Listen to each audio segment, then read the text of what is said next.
3 jours de l'élection présidentielle en Côte d'Ivoire, moment de vérité est à Abidjan et nous avons le plaisir et l'honneur de recevoir ici le président Laurent Gbagbo.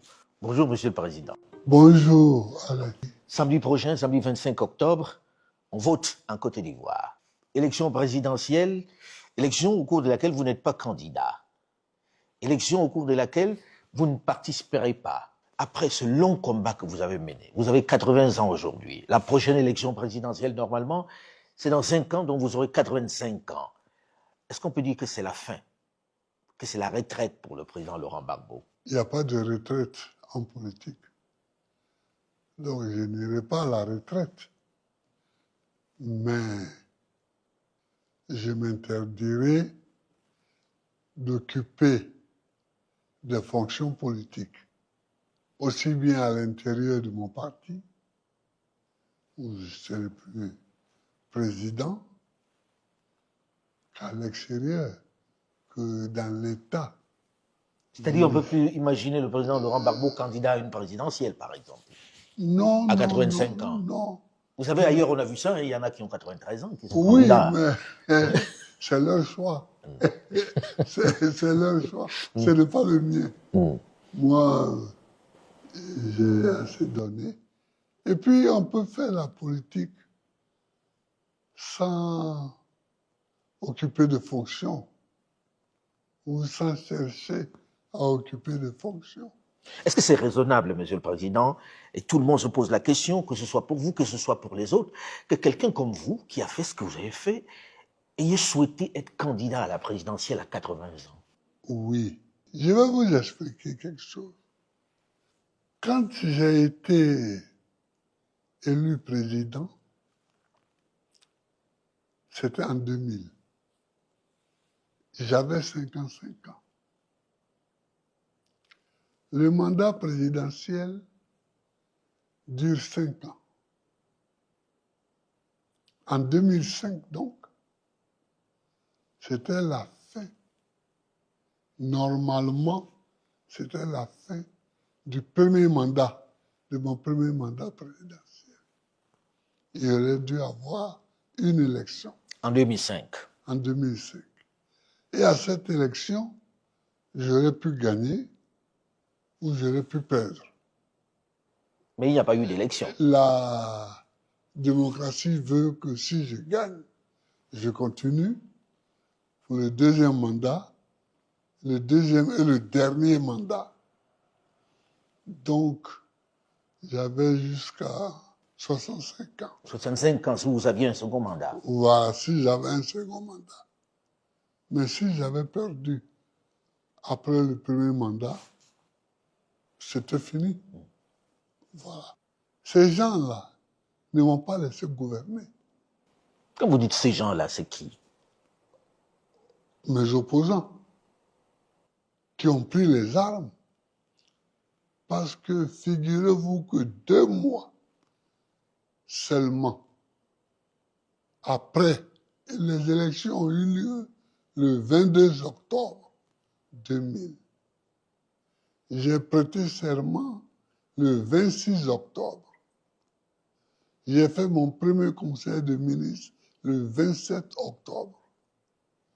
Le 4 janvier 2001, il y avait les premiers coups de feu contre mon régime, contre moi-même et contre la Côte d'Ivoire. Le 4 janvier. C'est-à-dire moins de 3 mois après que vous ayez pris vos fonctions. Moins de 3 mois après. Ils m'ont donné une longévité inespérée. Ils m'ont donné une longévité au pouvoir. C'est pourquoi je suis encore là. Comment ça? Parce qu'ils n'ont pas voulu appliquer la Constitution. Or, dans notre Constitution, celle qui avait cours en 2000, la Constitution de la Deuxième République, quand le pays est divisé, il n'y a pas d'élection. Parce qu'ils ne se sont pas arrêtés au 4 janvier. Quand nous avons repousser Les assaillants. les assaillants qu'on appelait le complot de la Mercedes noire. Quand on les a repoussés, ils sont partis en laissant beaucoup de morts des deux côtés. Et en 2002, j'étais en visite officielle en Italie. En Italie, oui. Quand ils ont remis le couvert, j'explique pour le moment, pas que je n'ai pas eu le temps de gouverner, ça c'est un autre chapitre, mais pour le moment que ma longévité s'explique par la guerre civile qui m'a été menée. Alors, j'ai dû faire face jusqu'à ce que ils arrivent au pouvoir finalement et que tous ceux qui étaient derrière eux lèvent la tête. alors c'est pas votre genre de faire de la langue de bois. Quand vous dites eux, c'est qui? Eux, on a vu après que bon, il y avait des jeunes gens ivoiriens là, les Soro Guillaume, les IB, qui ont fini par tuer eux-mêmes à Bobo. Les jeunes gens là, il y avait ce groupe-là qui n'a pas pensé la rébellion et qui n'a pas financé surtout la rébellion. Mais il y avait ensuite l'équipe d'Alassane Ouattara qui a été nommément citée par les rebelles comme étant leur financier qui leur donnait 25 millions par mois. Ça a été cité, ça a été montré. Cité clairement. Ça a été cité clairement. Et puis, il y a la France. C'est Nicolas Sarkozy qui voulait vous vitrifier. Ouais, qui voulait me vitrifier et qui, à la fin des fins, bon, m'a quand même eu à bombarder la résidence présidentielle de Côte d'Ivoire, c'est-à-dire d'un pays étranger, qui m'a fait arrêter. Pour aller passer... Le 11 avril 2011, j'ai fait 8 mois à Korogo, puis après, j'ai été déporté à La Haye. Où vous avez passé une dizaine d'années. Ou une dizaine d'années. Une dizaine d'années. Voilà. Monsieur le Président, vous êtes revenu, vous n'avez pas pu être candidat. Vous avez dit que vous ne prenez pas votre retraite, que vous resterez toujours dans l'environnement, peut-être pour accompagner. Je pense que c'est plus dans le domaine de l'accompagnement, du legacy. Alors, quand je suis arrivé, j'ai trouvé des petits problèmes dans mon parti. Donc, j'ai créé un parti. Le PPACI. Le PPACI, pour laisser tranquille. Parce que, ou bien on s'engageait dans des procès longs, inutiles, et on sait en Afrique, je ne suis pas au pouvoir. Bon, donc... on peut tirer un long, et un long très longtemps. Voilà. Bon, j'ai laissé ça et j'ai créé un autre parti, le PPAC, Parti des peuples africains. Et un jour, j'arrive à une réunion, il me propose comme candidat à la présidentielle. Je n'ai pas répondu. On est resté plusieurs mois.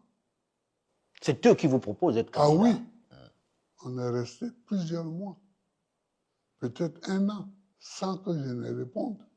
Pourquoi vous ne répondiez pas? Non, mais parce que je n'avais pas calculé ça. Président, quand vous dites ça, les gens ont envie de comprendre. Oui. Vous êtes en train de dire que le président Laurent Gbagbo n'est pas celui qui a décidé d'être candidat à la présidentielle. Ah non, c'est ce que je suis en train de dire, oui. C'est ça que je suis en train de dire. Mais pourquoi l'avoir accepté finalement à la fin alors? Oh, à la fin, il y a eu beaucoup de choses. Quand j'ai vu que Ouattara s'apprêtait, lui, à être candidat, j'ai dit, zut, c'est très bien. En 2010, j'ai gagné. Le Conseil constitutionnel m'a proclamé vainqueur. Il a contesté. Mais moi, je suis sûr que je l'ai battu. Il a contesté la décision du Conseil constitutionnel, alors qu'il dit aujourd'hui que ça ne se conteste pas. Mais il a contesté. Alors j'ai dit, mais on va remettre ça. Ah, c'était le remède en Oui. réalité. Vous vouliez vraiment... Ah oui. C'était l'opportunité. On va remettre ça pour voir qui a vraiment gagné. Et donc c'est pour ça que j'ai accepté. Que la vérité pour des que la urnes... vérité puisse s'exprimer. Ce n'était pas le même match, mais vous aviez envie de... Ah oui, bon, moi j'ai 80 ans, il en a 84, mais bon, la vérité pourrait quand même s'exprimer. Qui a vraiment gagné? Oui, qui a vraiment gagné. Ce match-là n'aura finalement pas lieu.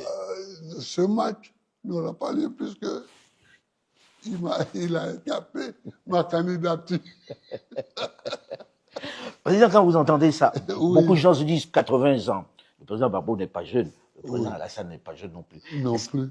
Est-ce que vous aviez la santé, même si vous aviez été élu pour gouverner? Écoutez. Parce que le président Alassane a dit il est en pleine santé, il est en pleine forme. Oui, bon. Vous savez, il y a des déclarations politiques que nous faisons. À 80 ans, on n'est pas en pleine santé. Vraiment? À 80 ans passés, on n'est pas en pleine santé. Moi, aujourd'hui, je n'ai pas la santé que j'avais en 2000, où j'avais 55 ans. L'âge, ça signifie quelque chose, ça. L'âge. Plus vous avancez, plus vous êtes fragile. Plus vous êtes fragile. Donc, laissons ce débat-là. Mais un président de la République peut avoir 80 ans. Joe Biden. Mais on a vu comment ça s'est terminé, président. Hein? Joe Biden, on a vu comment ça s'est terminé. Est-ce que c'est pas un âge critique quand même? Oui, mais Joe Biden, son prédécesseur, successeur, Donald Trump. Bon, vous savez, dans le monde, il y a des présidents qui sont plus jeunes. Je leur souhaite de profiter de leur jeunesse, mais il y a des présidents aussi qui sont très vieux. Il faut qu'ils passent la main. On les regarde, mais surtout, ils prennent des décisions. Ils gouvernent leur pays. C'est tout ce qu'on leur demande. Mais est-ce qu'à cet âge-là, on peut vraiment gouverner? Est-ce qu'on n'est pas vraiment affaibli pour pouvoir gouverner? Non. Non, moi je ne ferai pas ce débat-là parce que gouverner, ce n'est pas courir les 100 mètres tous les matins. Hein. C'est pas ça, gouverner. Mais il faut avoir une certaine lucidité quand même. Ah oui. Or, la lucidité, on l'a. Pas pour tous. Peut-être. Mais en tout cas, moi, la lucidité ne m'a jamais fait défaut. Alors, président, là, samedi, on vote. Oui. Samedi, on vote en Côte d'Ivoire. Les gens regardent en se disant, le président Gbagbo n'est pas candidat. On attend qu'ils disent quelque chose. Pour qui les gens vont voter? Pour qui vos supporters, qui sont nombreux, doivent voter samedi? Je vais répondre très clairement à votre question. Mais je voudrais d'abord dire, Laurent Gbagbo n'est pas candidat. Il faut dire Laurent Gbagbo était candidat, a déposé sa candidature. Elle a été écartée parce que on dit qu'il a été condamné pour le braquage De la BCAO. de la BCAO. Ce qui est faux. Tout dans les archives de la BCAO. La BCAO n'a jamais déposé plainte. La BCAO n'a jamais dit qu'elle a été braquée. Elle n'a jamais dit qu'elle a été volée. Un. Deux, nous étions plusieurs à avoir été condamnés. Le Premier ministre Akengbo, le ministre de l'économie et des finances, le ministre du budget et moi-même. Tous ont été amnistiés, sauf moi. On considère peut-être que vous étiez le chef braqueur. Non, on considère que c'était le ministre du budget, le chef braqueur. Mais c'est pour des raisons électoralistes que On vous a je pas suis amnistié. le seul à n'avoir pas été amnistié. Donc, on a écarté ma candidature. Alors, de même qu'on a écarté la candidature de Tidjane Thiam, Cheikh Tidjane Thiam, président du PDCI-RDA. C'est-à-dire, en quelque sorte, ceux qui peuvent gagner les élections, enfin l'élection présidentielle du 25 octobre, ont été écartés. Il faut dire les choses clairement. Ceux qui peuvent gagner ces élections ont été écartés. Je n'accepte pas ça. Ce qui fait que ce qui va se faire le 25 octobre, ce n'est pas une élection. Qu'est-ce que c'est alors? C'est un coup d'État civil. C'est un braquage électoral. C'est un coup d'État. C'est un coup d'État. À ce point-là? Ah oui, c'est un coup d'État. J'avais déjà dit un jour où je parlais à la presse en parlant des amis de l'AES que certains traitaient à tort de putschistes, ceci, cela. Que vous voyez en Afrique, il y a push et push. Il y a les push civils qui sont souvent à la base des push militaires. Ils ne respectent pas la Constitution. Dans notre Constitution, il est écrit très clairement, très nettement, très notoirement que un individu peut faire un mandat et peut en faire un deuxième. Et c'est fini. Mais c'était dans la Constitution précédente. Non, même dans celle actuelle. Qui annulait les deux premiers mandats. Même la Constitution actuelle, il a repris ça. Ça veut dire que dans la Constitution actuelle, on tient compte des précédents mandats? Ah oui, et c'est écrit aussi. Il faut tenir compte de ce qui était écrit dans l'autre Constitution concernant ce sujet-là. Mais alors, comment expliquer que toute la classe politique n'ait pas pu dénoncer si c'est véritablement un braquage, comme vous le dites, si c'est un putsch constitutionnel, comme vous êtes en train de le faire remarquer, avec toute la classe politique que compte la Côte d'Ivoire, comment est-ce que ce n'est pas entendu? Moi, je n'en sais rien. Mais en tout cas, beaucoup dénoncent ce braquage. Beaucoup dénoncent ce braquage, ce coup d'état civil. Mais président, on va aux élections là, et les gens ont été candidats, Oui.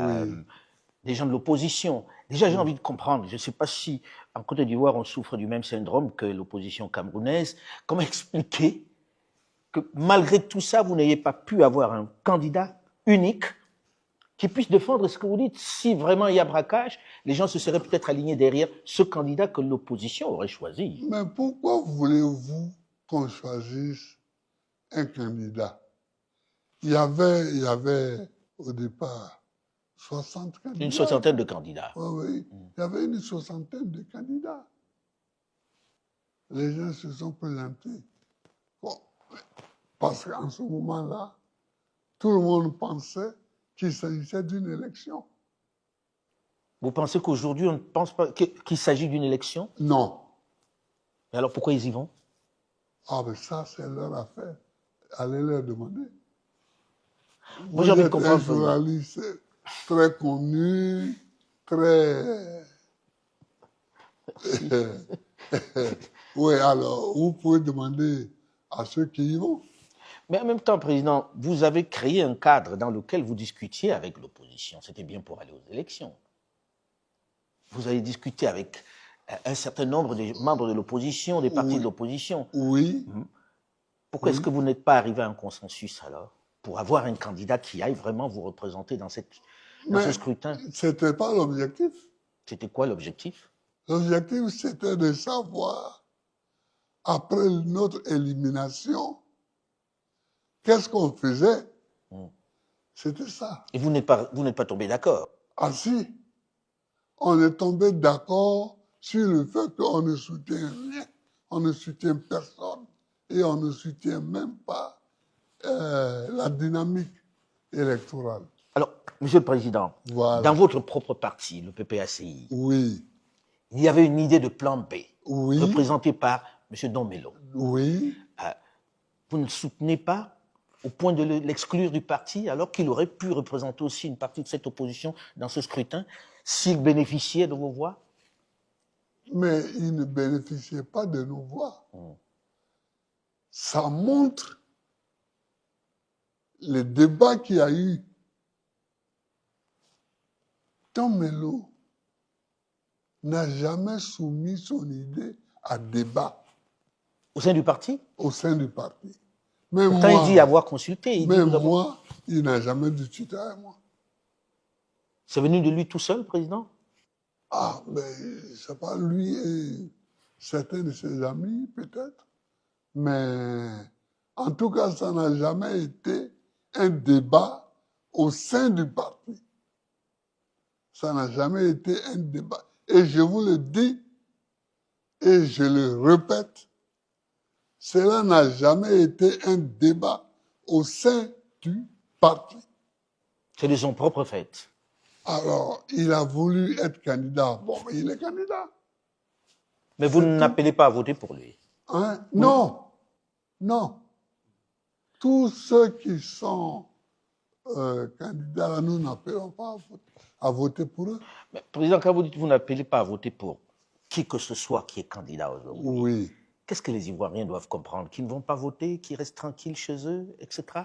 Est-ce que ça ne risque pas d'envenimer la situation? Il faut que les Ivoiriens comprennent que Gbagbo Laurent n'appelle à voter pour aucun des candidats qui est en liste. C'est ça. Président, ça veut dire un boulevard pour le président Alassane Dramane Ouattara. Peut-être. Peut-être. Mais un coup d'État, c'est toujours un boulevard. Vous appelez ça carrément un coup d'État civil, c'était toujours un boulevard. Vous êtes opposé becs et ongles, de façon imagée, contre ce 4e mandat du président Alassane Dramane Ouattara. Oui. Il dit aux Ivoiriens, pas à vous en particulier, je le fais parce que il y a des vraies questions sécuritaires dans ce pays et dans la sous-région. Et qu'il est celui qui peut endiguer, on va dire, cette invasion des terroristes. Que répondez-vous à ça? On peut développer tout ça. Les États-Unis d'Amérique ont affaire à des menaces nucléaires de la Chine, de la Corée du Nord, de la Russie, mais c'est pas pour ça que Trump va dire, bon, comme il y a des menaces nucléaires, alors je reste au pouvoir. Non. Cessons d'être nègres, parce que c'est pour ça qu'on se moque de nous. Vous trouvez que c'est être nègre que de dire je Ah reste oui, aux affaires pour protéger oui, mon pays? oui, non. Je reste parce qu'il y a des menaces. S'il y a des menaces, un autre président élu peut aussi Y faire face. s'occuper, faire face à ces menaces-là. Pourquoi ce serait lui, Ouattara, qui serait vraiment le seul capable d'être le Zorro, le Zorro de la situation? Peut-être parce qu'il comprend mieux la situation que les autres Oh, et qu'il oui, estime que dans l'opposition, il n'y a pas. Mon œil. Et là, je vous le dis, mon œil. Mon œil. Alors, Président, on Il dit y a aussi... toujours une menace contre un pays. Il y a toujours une menace. Est-ce que Mais vous avez le connu ces président- menaces, vous, Président? Hein? Est-ce que vous avez connu ces menaces lorsque vous étiez Mais aux moi, affaires? j'ai connu même la guerre.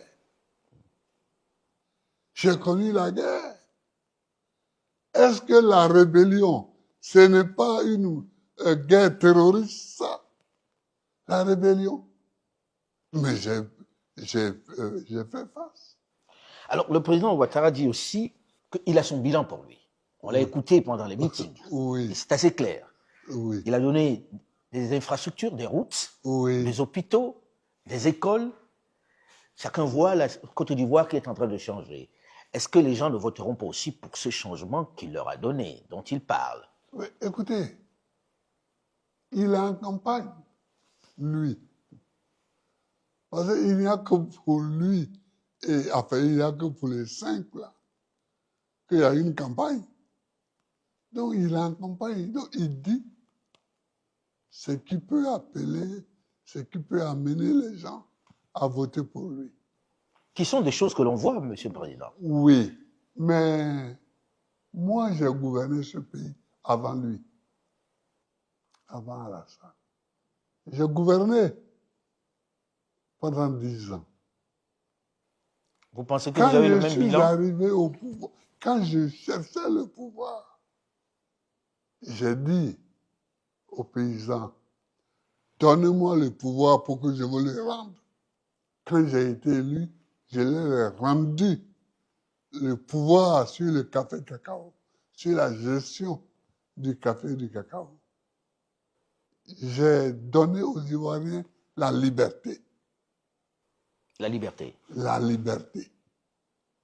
Vous voyez, les journaux se sont multipliés. Et, s'il vous plaît, je cherche un journaliste qui peut dire que Gbagbo m'a mis en prison à cause de mes écrits. Vous avez le sentiment qu'il y a un recul de la liberté aujourd'hui? Ah oui, il y a un recul de la liberté. Regardez là, même quand je descendais pour cette interview, on annonçait, les gens étaient arrêtés à Boifé, à Yamoussoukro, à Boaké. L'autre jour, le ministre de l'Intérieur a dit qu'il y avait 700 arrêtés, etc. Bon, maintenant, il doit en avoir 1000. Certains qui ont été condamnés à 3 ans pour avoir marché. Vous comprenez? Non, on ne voyait pas ça sous moi. Et pourtant, il y avait la guerre civile contre moi. Mais j'ai apporté la liberté. Je ne réagissais pas comme Alassane réagit. J'ai apporté la liberté ici. J'envoie souvent les gens en prison, à la Maka. Mais ils ne sont pas tous à la Maka. Donc, je ne sais pas encore exactement où sont les autres. Mais pour ceux qui sont à la BACA, enfin, qu'on appelle aujourd'hui le PPA, comme par hasard, hein, j'ai dit un jour que ça veut dire que tout le PPACI est appelé à aller en prison. Alors, mais j'en vois souvent, chaque semaine, quelqu'un va les voir. Quelqu'un va les voir. On a des militants, mais on a aussi des gens qui ne sont pas nos militants et qui sont là-bas. Alors, il y a eu des amis, des camarades qui ont été arrêtés, des jeunes, et ils ont été emmenés à l'hôtel Sobroco où, disent-ils, ils ont été interrogés par un blanc barbu. D'où il sort? Vous pensez qu'il y a des mercenaires, que c'est sous-traité, les interrogatoires? En tout cas, je me pose beaucoup de questions. Parce que ce n'est pas une fois qu'on m'a dit ça, c'est au moins 3 fois. C'est qui? Il n'est pas de l'armée nationale de Côte d'Ivoire, il n'est pas de la police, il n'est pas de la gendarmerie, parce que bon, on connaît, hein, il n'y a pas de blanc. Il pourrait y avoir un blanc de nationalité ivoirienne qui peut être, mais il n'y en a pas en ce moment-ci. Alors c'est qui? Et ça, il faut qu'on cesse ça. Il faut qu'on cesse ces espèces de sous-traitance avec des barbouzes étrangères qu'on ne connaît pas et qui, dans l'ombre, opèrent. C'est pas bien. Ce sont des jeunes gens qui vont marcher. Quand on leur oppose des barbouzes étrangères, ça les effraie.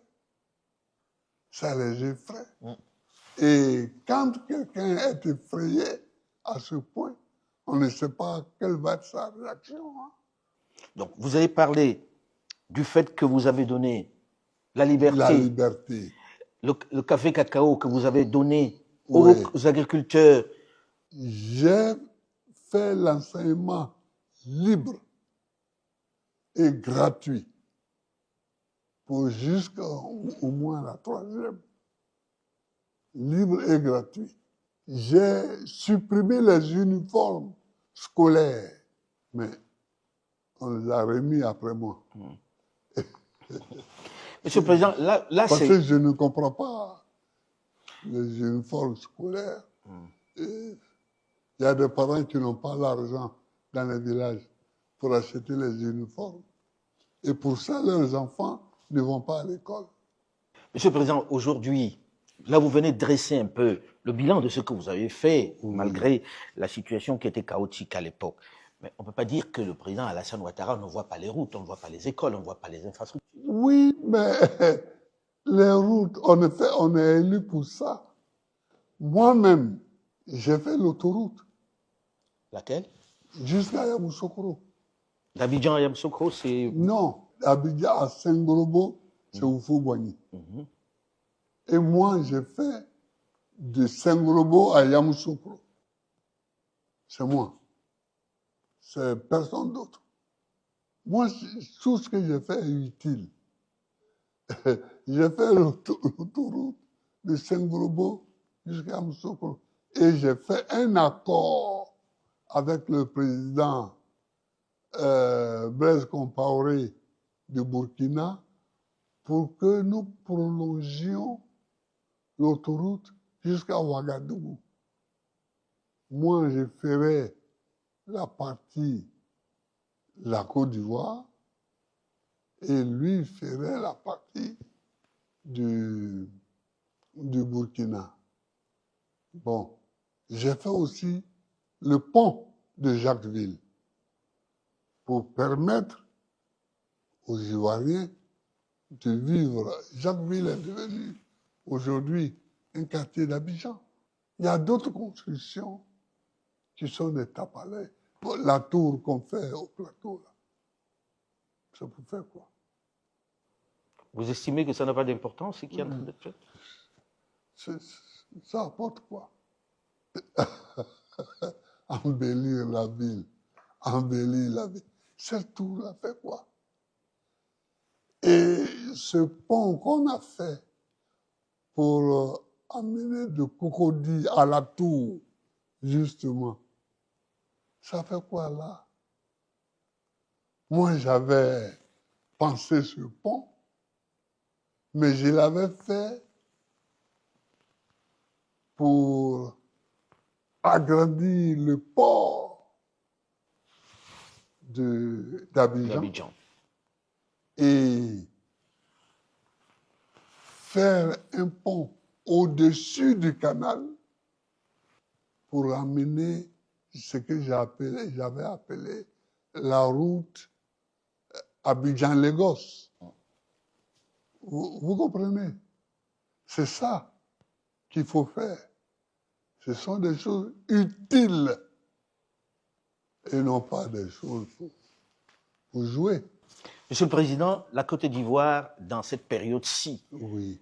ou du moins la sous-région, vit, c'est vrai, une situation sécuritaire inquiétante. Oui. Avec les pays de l'AES qui ne parlent pas avec la Côte d'Ivoire. Oui.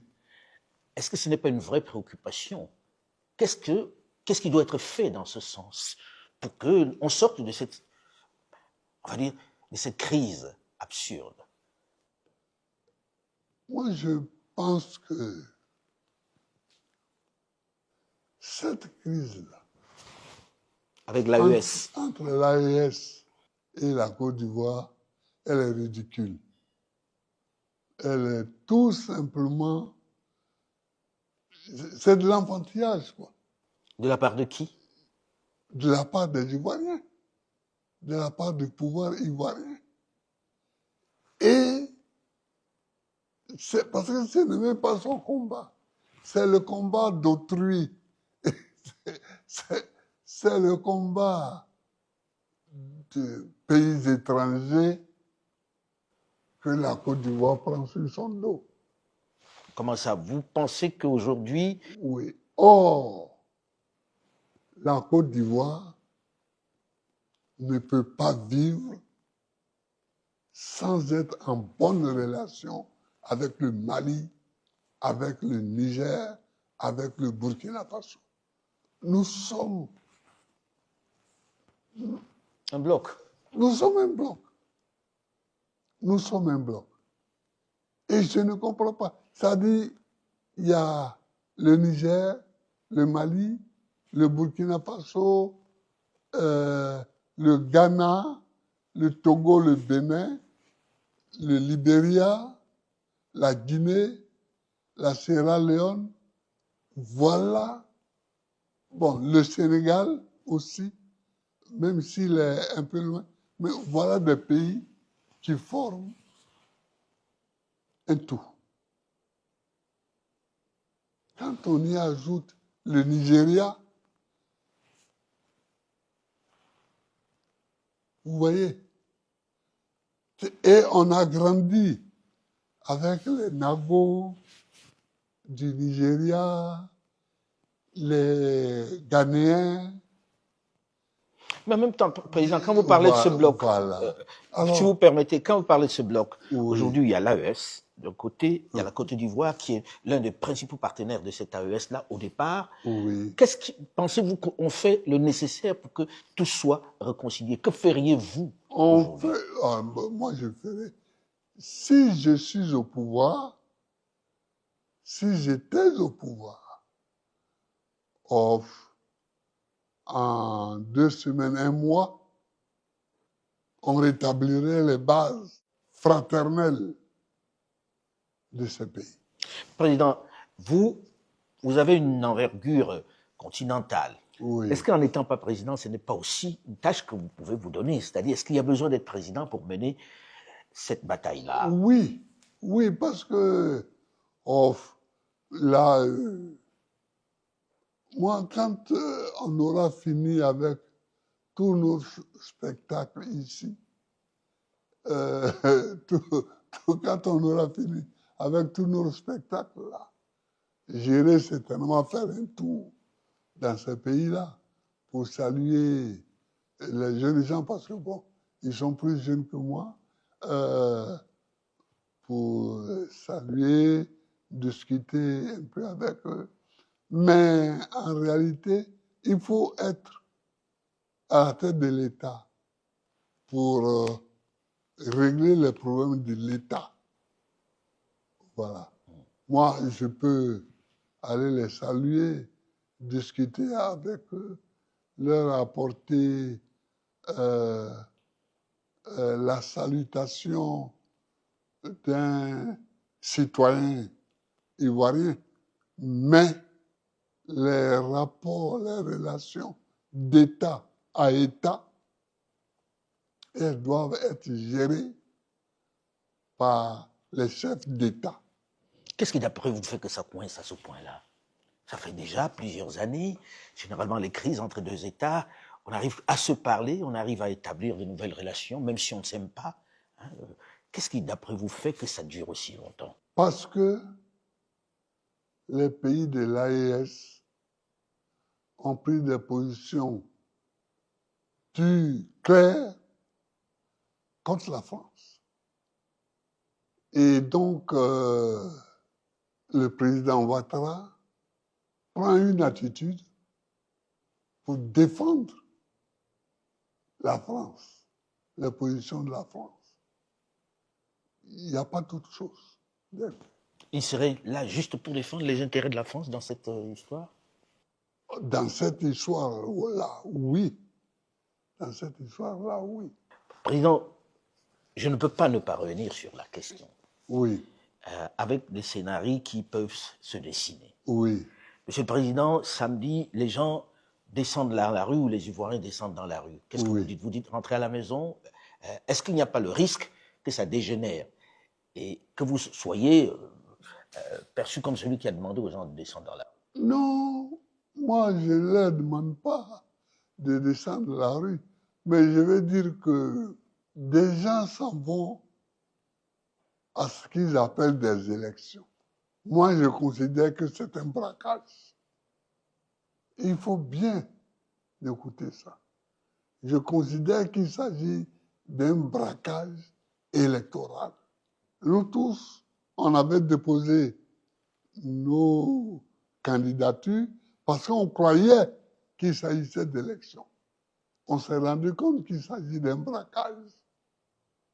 Je ne donne pas l'ordre aux gens d'aller voter. Est-ce que vous leur donnez l'ordre de descendre dans la rue? Or, ceux qui sont dans la rue, je les soutiens. Ça, il ne faut même pas qu'il y ait l'ombre d'un doute. Ceux qui manifestent contre ce braquage électoral, je les soutiens. C'est dangereux. Oui, mais c'est mon point de vue. Mais vous ne les appelez pas à descendre dans la rue? Non. Mais ceux qui descendent dans la rue pour protester contre cette manière d'envisager des élections, je les soutiens. Je suis avec eux. Alors, Monsieur le Président, on sait qu'il y a quelques semaines, au 11 octobre exactement, vous aviez appelé les populations à marcher contre ce quatrième mandat que vous dénoncez avec force. Quelques personnes sont descendues dans la rue. On ne peut pas dire qu'il y avait foule. Est-ce que c'est le mode de protestation qui va se poursuivre contre ce scrutin que vous considérez comme un braquage? Je vous ai dit que ce n'est pas une élection qui se prépare, mais que c'est un braquage électoral. Quand on fait la politique, dans une telle situation, on proteste. Et on appelle ses amis à protester avec soi. Le Front commun a appelé à une marche le 11 octobre. 2 jours avant, on interdit la marche et on fait un déploiement énorme de FDS, Forces de défense et défense et sécurité. de sécurité. Évidemment, la nature de la manifestation change avec ces deux faits, l'interdiction et le déploiement des FDS. Parce que ceux qui viennent, ils ne viennent plus marcher, ils viennent se battre. C'est ça qu'il faut comprendre. La manifestation qui a eu lieu le 11 octobre et qui s'est poursuivie les autres jours jusqu'à aujourd'hui, qui continue parce que les uns et les autres ne sont pas satisfaits. Les manifestants ne sont pas satisfaits parce qu'ils n'ont pas manifesté pour montrer qu'ils ne sont pas d'accord. Mais est-ce qu'on peut accepter des manifestations violentes, Monsieur le Président? Est-ce que ces manifestations n'ont pas été interdites parce qu'on craignait de la violence? Mais on ne pense pas la violence. La violence, elle se constate et on la punit. Les gens n'ont pas été violents. Ils n'ont pas manifesté. Et vous venez prévoir qu'ils pourraient être violents.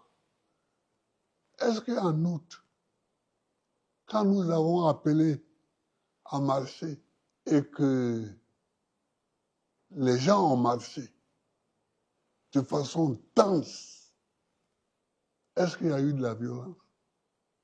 Non. Et cela devrait jouer pour nous. Mais si on projette, on dit, il pourrait être violent, donc dispersons-les déjà. Ça ne va plus. La marche est une des manifestations dans une démocratie. Donc vous les encouragez à marcher? Ah oui, donc ceux qui ne sont pas contents de la préparation de ce braquage électoral, moi je les encourage. Je les encourage. Parce que ce n'est pas une élection, ça, qu'on prépare. Ce n'est pas une élection qu'on prépare. Mais la manifestation peut mal tourner. Elle peut, mais elle n'a pas mal tourné. C'est ça. Quelqu'un prend sa voiture, tu dis oui, il peut faire un accident. Donc moi, je vais le bloquer. Enfin. Président, on va terminer sur le fait quand même que c'est une opportunité rare de dire, voilà, le président Gbagbo ne sera pas candidat. C'est ce que vous appelez un braquage électoral. Mais oui. Moi, je continuerai d'appeler ça des élections. Vous n'êtes pas candidat à cela. Et qu'est-ce que vous allez devenir maintenant? Qu'est-ce que vous allez faire de votre temps? Est-ce que vous avez envisagé quelque chose après ces années données à la politique?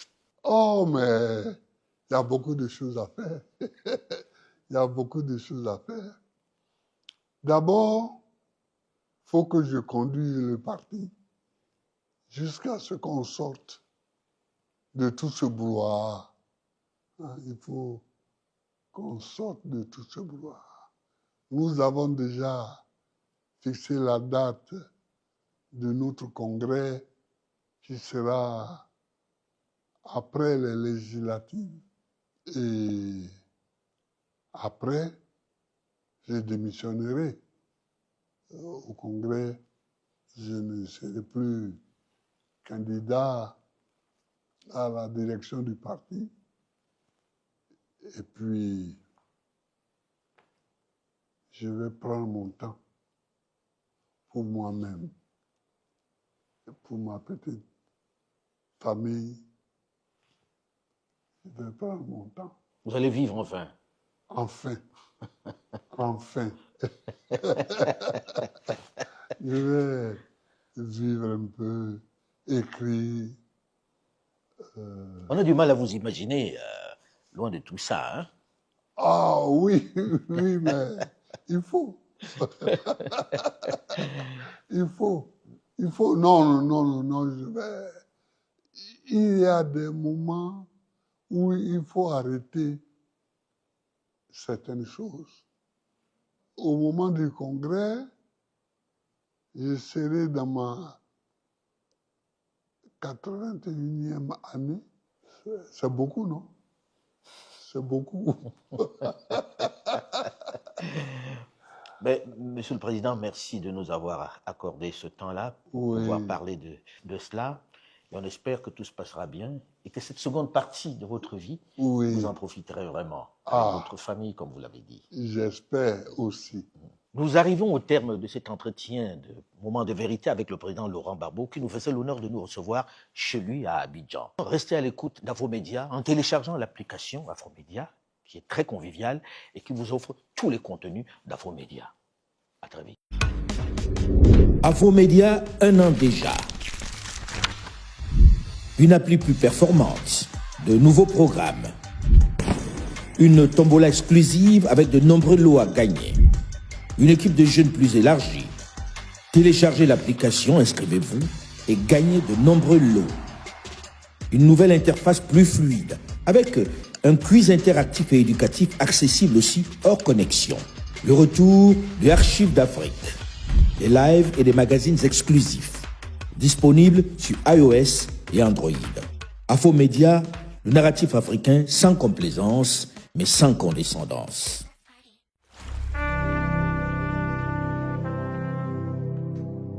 Bye.